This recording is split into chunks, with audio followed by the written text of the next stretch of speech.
भगवान श्री राम ने बताया, मृत्यु के बाद भी आत्मा 13 दिन तक अपने घर में क्यों रहती है। एक बार भगवान श्री राम और माता सीता चित्रकूट धाम में विश्राम कर रहे थे। तभी माता सीता भगवान श्री राम से पूछती हैं, स्वामी, मृत्यु के बाद भी आत्मा 13 दिन तक अपने घर में तथा इस संसार में क्यों रहती है? कृपया मुझे इस रहस्य के बारे में बताने का कष्ट करें। हे देवी सीता, आपने यह प्रश्न पूछकर इस संसार का कल्याण किया है, इसलिए मैं इसके बारे में जानकारी अवश्य दूंगा।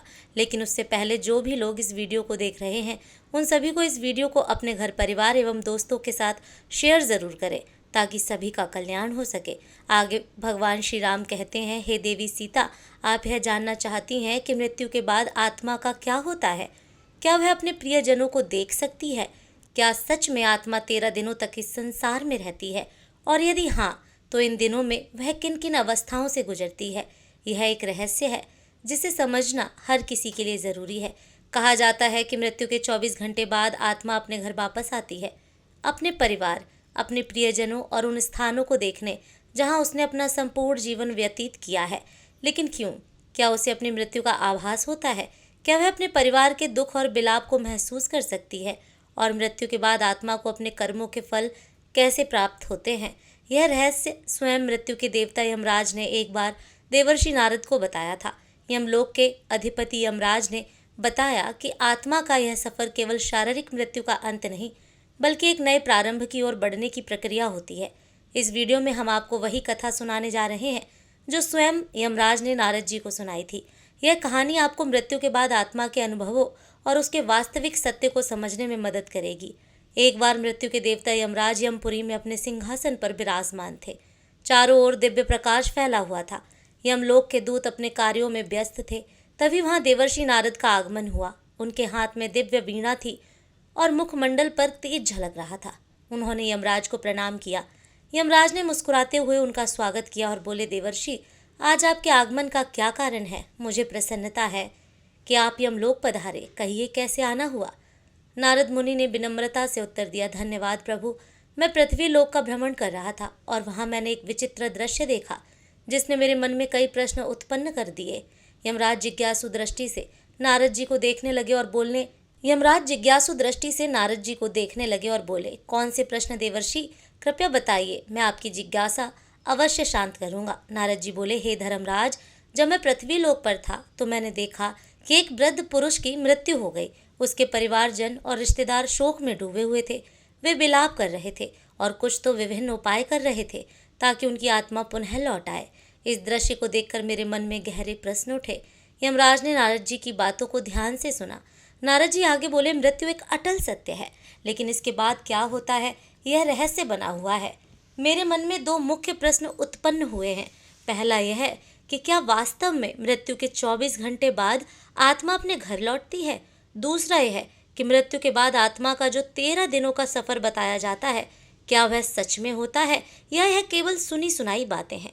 नारद जी की जिज्ञासा अत्यंत महत्वपूर्ण थी। यमराज कुछ क्षण मौन रहे और फिर उन्होंने एक गहरी सांस लेते हुए कहा, देवर्षि, यह एक गंभीर प्रश्न है और इसका उत्तर प्रत्येक मनुष्य को अवश्य जानना चाहिए। मैं तुम्हें इस रहस्य की पूरी कथा सुनाता हूँ, जिसे समझने से हर जीव मृत्यु के वास्तविक स्वरूप को जान सकेगा। यमराज कहानी शुरू करते हैं। बहुत समय पहले की बात है। एक गांव का एक युवा जिसका नाम आरव था, बचपन से ही धार्मिक प्रवृत्ति का था। वह प्रतिदिन तुलसी में जल चढ़ाता, सुबह शाम पूजा पाठ करता और सदा ईश्वर का स्मरण करता। उसके परिवार में उसके पिता, पत्नी और एक छोटा सा बच्चा था। माँ का देहांत कई वर्षों पहले हो चुका था और अब उसके पिता भी लंबे समय से बीमार थे। समय बीतता गया और एक दिन उसके पिता ने भी संसार को छोड़ दिया। यह घटना आरव के लिए असहनीय थी। उसने अपने पिता का विधि पूर्वक अंतिम संस्कार किया, लेकिन उसके मन में अनेकों प्रश्न उमड़ने लगे। मृत्यु के बाद आत्मा का क्या होता है? क्या आत्मा वास्तव में घर लौटती है? यदि हाँ, तो क्यों? इन प्रश्नों के उत्तर खोजने के लिए वह एक आध्यात्मिक यात्रा पर निकल पड़ा। कई गांवों और कई जंगलों से होते हुए अंततः वह एक आश्रम पहुंचा, जहां एक तेजस्वी संत ध्यान मग्न थे। आरव ने उनके चरणों में गिरकर पूछा, गुरुदेव, मृत्यु के बाद आत्मा का क्या होता है? क्या यह सच है कि मृत्यु के 24 घंटे बाद आत्मा अपने घर लौटती है? संत मुस्कुराए और बोले, बेटा, यदि तुम इस रहस्य को सच में समझना चाहते हो तो तुम्हें इस जंगल में और आगे बढ़ना होगा। वहां तुम्हारे सभी प्रश्नों के उत्तर तुम्हारा इंतजार कर रहे हैं। आरव ने श्रद्धा से सिर झुकाया और कहा, गुरुदेव, मैं यह यात्रा करने के लिए तैयार हूँ। कृपया मुझे मार्ग दिखाइए। गुरुजी ने आशीर्वाद दिया और कहा, इस यात्रा में तुम्हें कई अद्भुत अनुभव होंगे। रास्ते में जो घटित होगा वही तुम्हें मृत्यु और आत्मा के रहस्यों को समझने में सहायता करेगा।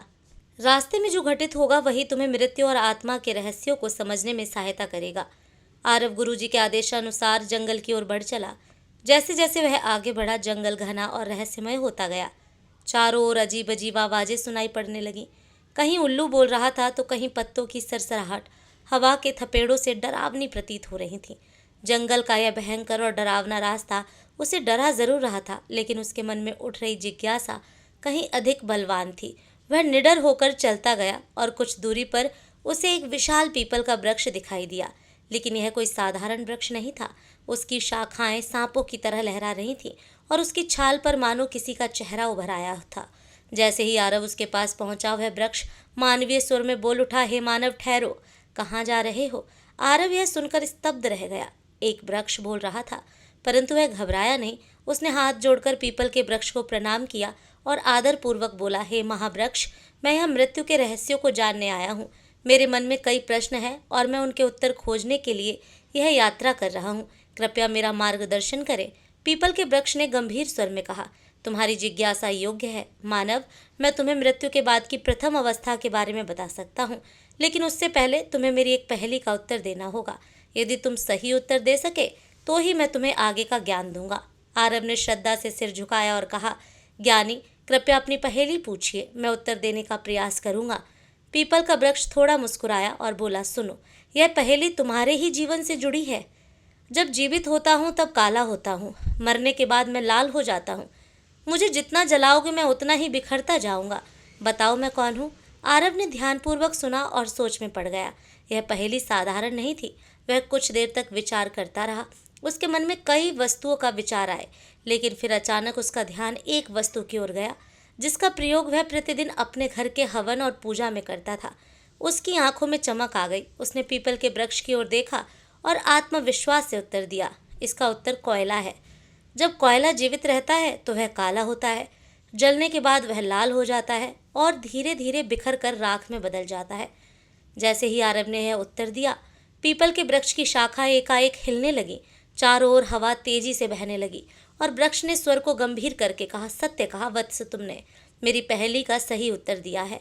अब मैं तुम्हें मृत्यु के बाद की प्रथम अवस्था के बारे में बताऊंगा। ध्यानपूर्वक सुनो। पीपल के वृक्ष ने आगे कहा, बेटा, जब शरीर नष्ट हो जाता है तब आत्मा एक भ्रम की स्थिति में आ जाती है। उसे समझ ही नहीं आता कि वह मुक्त हुई है या किसी बंधन में है।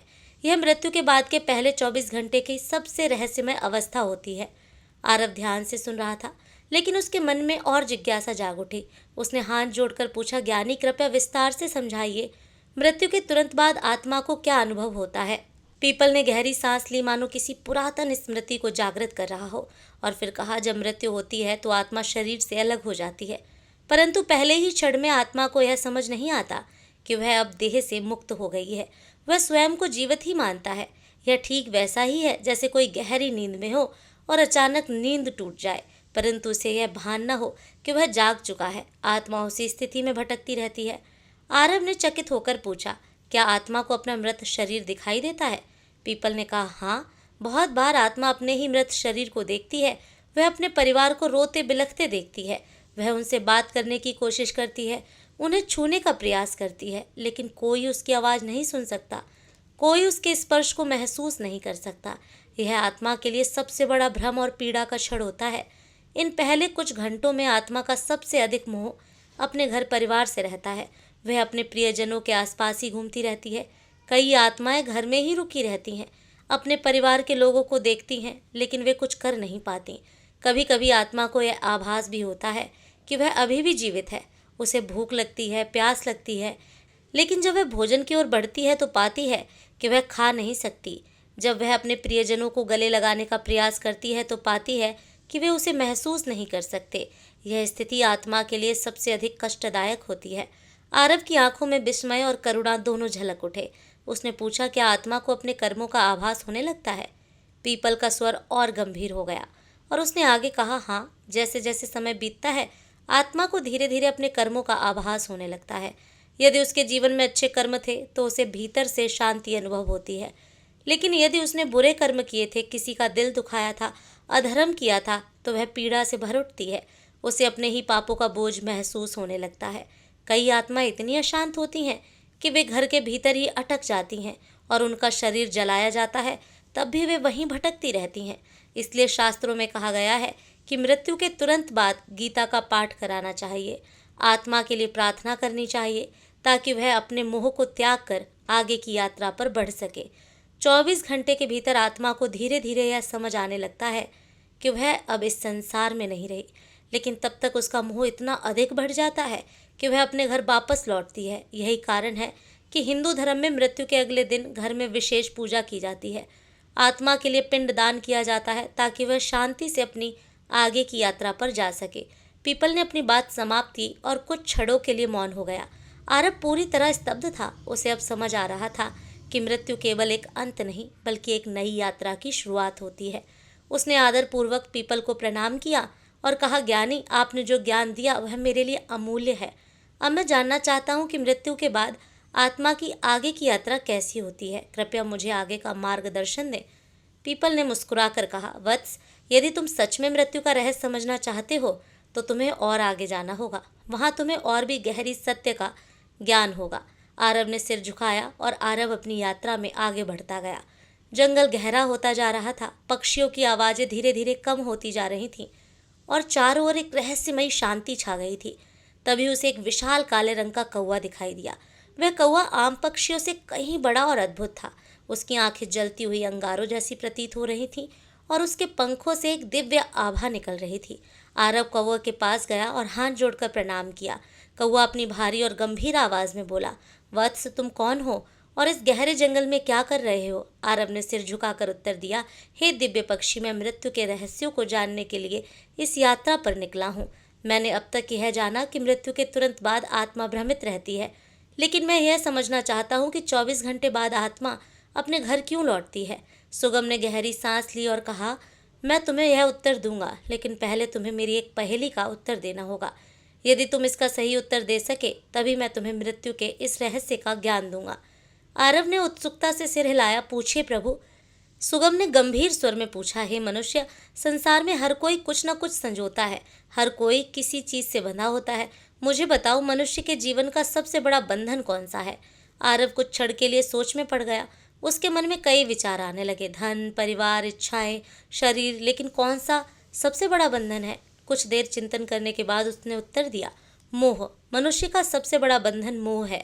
वह अपने परिवार, धन, शरीर और भावनाओं के मोह में बंधा रहता है और यही बंधन उसे जन्म जन्मांतर तक भटकाता है। सुगम मुस्कुराया और सिर हिलाया। तुमने बिल्कुल सही उत्तर दिया वत्स। अब मैं तुम्हें मृत्यु के 24 घंटे बाद आत्मा के घर लौटने का रहस्य समझाऊंगा। सुगम ने आसमान की ओर देखा और गहरी आवाज में कहा, मृत्यु के बाद जब आत्मा शरीर छोड़ती है तो वह कुछ क्षणों तक मुक्त महसूस करती है, लेकिन जैसे जैसे समय बीतता है उसके भीतर एक हलचल शुरू हो जाती है। यह हलचल उसके मन के कारण होती है। आत्मा को अपने घर, अपने परिवार, अपने प्रियजनों की याद सताने लगती है। आरब ध्यान से सुन रहा था। सुगम ने आगे कहा, जब शरीर जलता है तो आत्मा वहाँ से अलग तो हो जाती है, लेकिन उसका मोह समाप्त नहीं होता। वह अपने प्रियजनों को रोते हुए देखती है, अपने घर में अपने बच्चों और पत्नी को अकेला महसूस करती है। उसे लगता है कि वह अभी भी उनके पास जा सकती है, उन्हें सांत्वना दे सकती है, लेकिन जैसे ही वह कोशिश करती है उसे एहसास होता है कि कोई उसे देख नहीं सकता, कोई उसे सुन नहीं सकता। आरव ने आश्चर्य से पूछा, तो क्या आत्मा दुखी होती है? सुगम गंभीर स्वर में बोला, हाँ, आत्मा बहुत दुखी होती है। वह अपने प्रियजनों को पुकारती है, अपने बच्चे के सिर पर हाथ फेरना चाहती है, अपने घर में घूमना चाहती है, लेकिन वह केवल एक छाया बनकर रह जाती है। यह उसकी सबसे बड़ी पीड़ा होती है। यही कारण है कि हिंदू धर्म में मृत्यु के बाद विशेष कर्मकांड किए जाते हैं।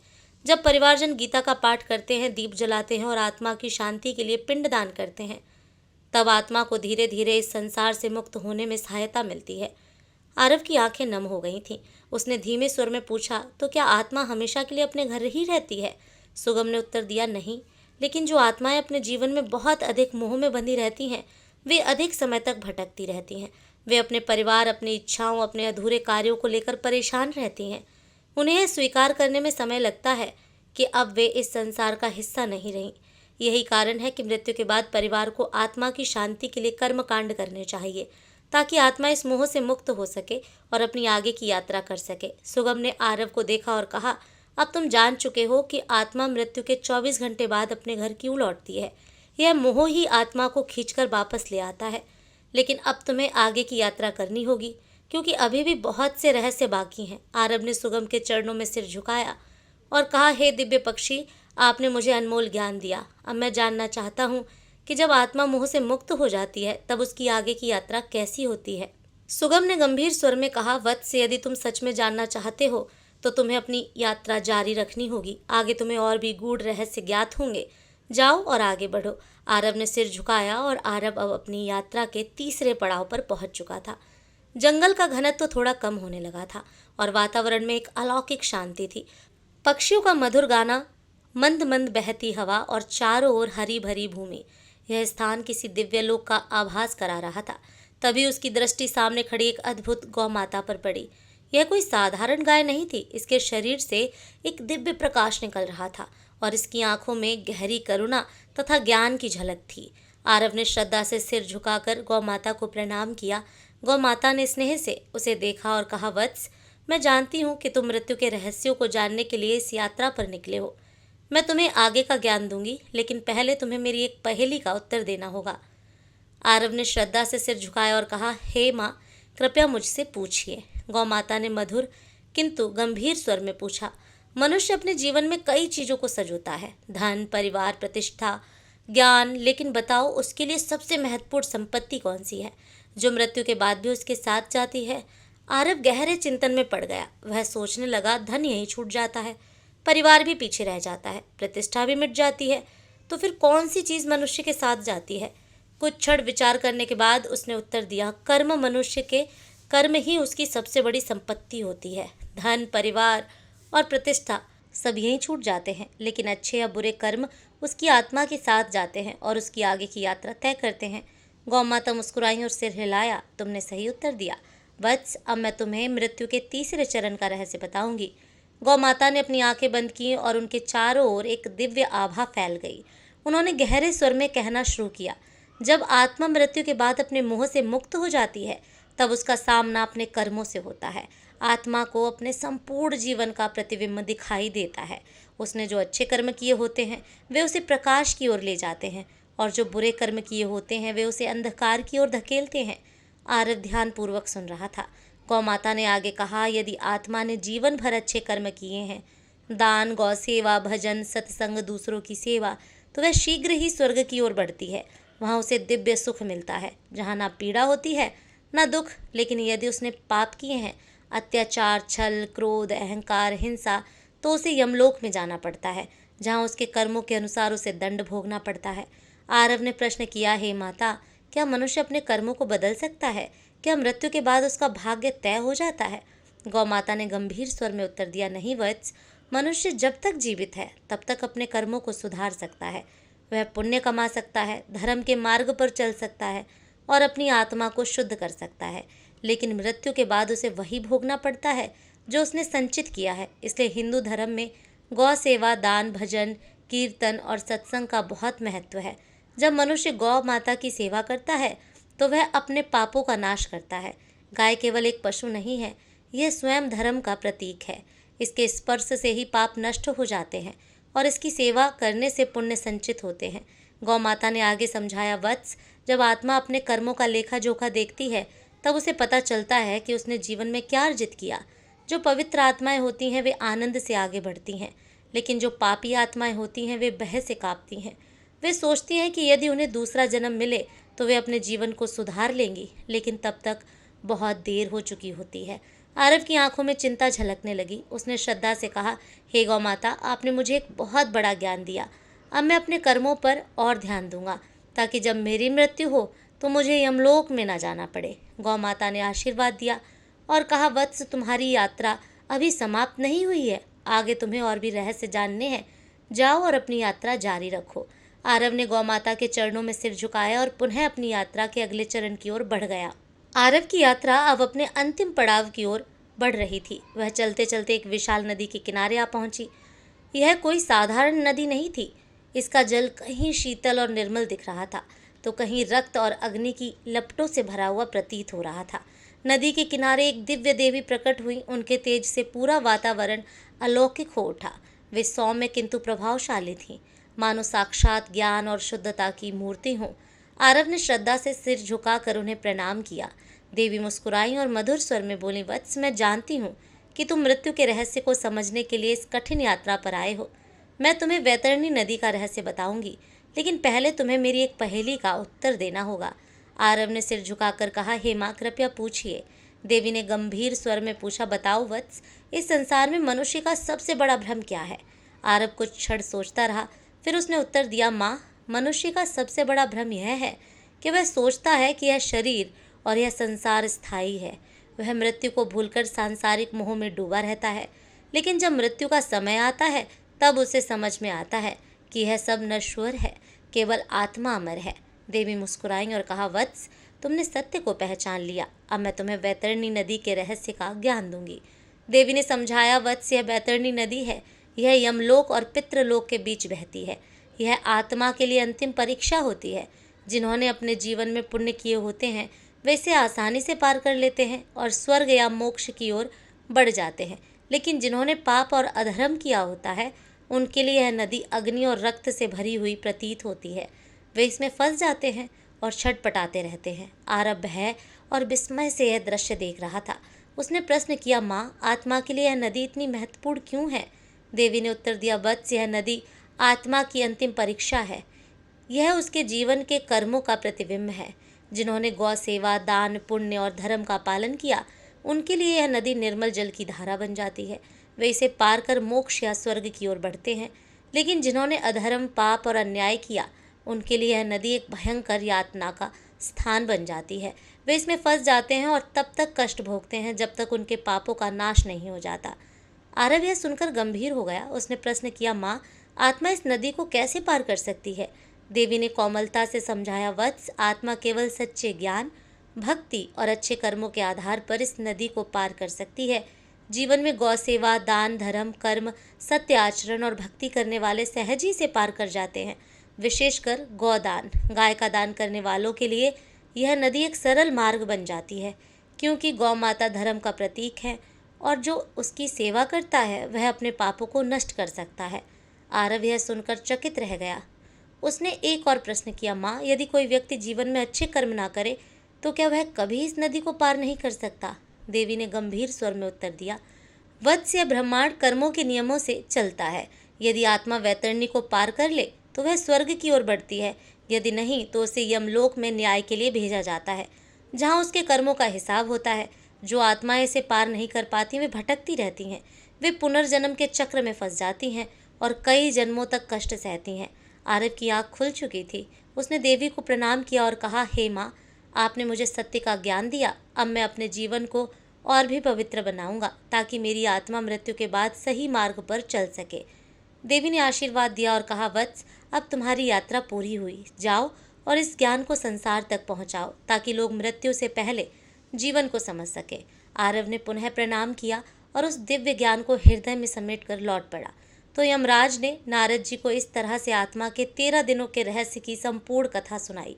उन्होंने बताया कि कैसे आत्मा मृत्यु के बाद अपने घर लौटती है, कैसे वह अपने कर्मों के अनुसार आगे बढ़ती है और किन किन अवस्थाओं से गुजरती है। यमराज के वचन सुनकर नारद जी के सभी संदेह दूर हो गए। नारद जी ने हाथ जोड़कर कहा, आपकी यह दिव्य कथा सुनकर मेरे सभी प्रश्नों के उत्तर मिल गए। अब मुझे स्पष्ट हो गया कि मृत्यु के बाद आत्मा किस प्रकार अपनी यात्रा पूरी करती है। मैं इस सत्य का प्रचार प्रसार करूंगा ताकि अधिक से अधिक लोग इस गूढ़ ज्ञान को समझ सकें और धर्म के मार्ग पर चल सकें। यमराज ने नारद जी को आशीर्वाद दिया और कहा, देवर्षि, यदि मनुष्य इस सत्य को समझकर जीवन व्यतीत करे तो वे मोह माया से मुक्त हो सकते हैं और सही मार्ग का अनुसरण कर सकते हैं। जाओ, इस ज्ञान को फैलाओ। दोस्तों, अगर आपको यह वीडियो ज्ञानवर्धक लगा हो तो इसे लाइक ज़रूर करें। इस ज्ञान को अधिक से अधिक लोगों तक पहुंचाने के लिए शेयर करें